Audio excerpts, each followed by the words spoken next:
In the beginning, the primordials waged war across existence, a series of cosmic clashes that birthed the universe. Boom! Now that's what I call a big bang! From Ceto's death, the oceans would flow. From Uranus's strikes, the stars were spawned, and so forth. Thus, the world itself was born from violence.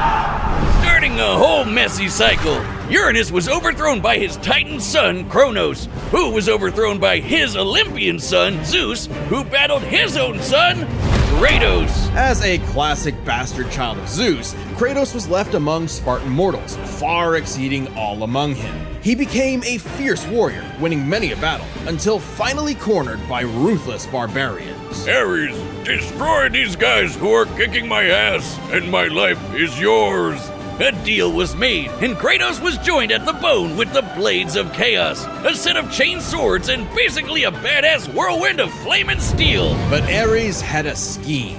While doing work for his god, Kratos accidentally murdered his own family, permanently marked by the ashes of his wife and daughter. He was, forevermore, the ghost of Sparta. So he was kinda understandably really pissed off. Time for a new god of war. The gods were crapping their togas in fear as the new god of war took out his rage on all of them.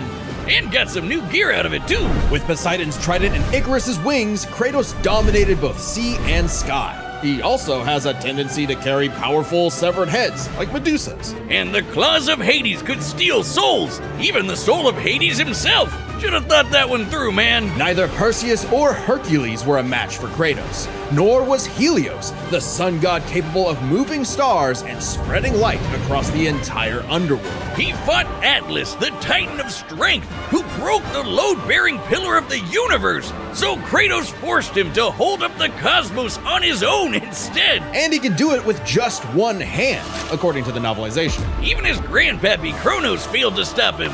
You know, the guy who overthrew the primordial that punched the universe into existence? Causing shockwaves that moved over a quadrillion times faster than light, a frankly incomprehensible feat.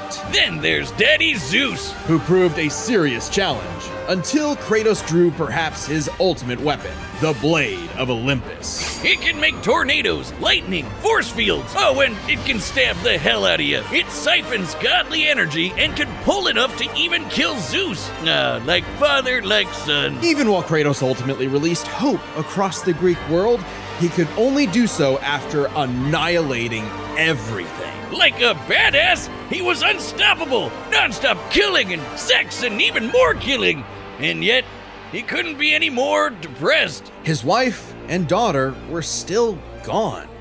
What was he to do? Well, he could get counseling from professional help along with the love and support from friends and family. Or he could just go to Norway and kill all those gods too. Hell yeah! No need to unpack anything when you're packing people 6 feet under. We'll cover that and more in the full Death Battle episode. Come back next week as we introduce his opponent, Asura.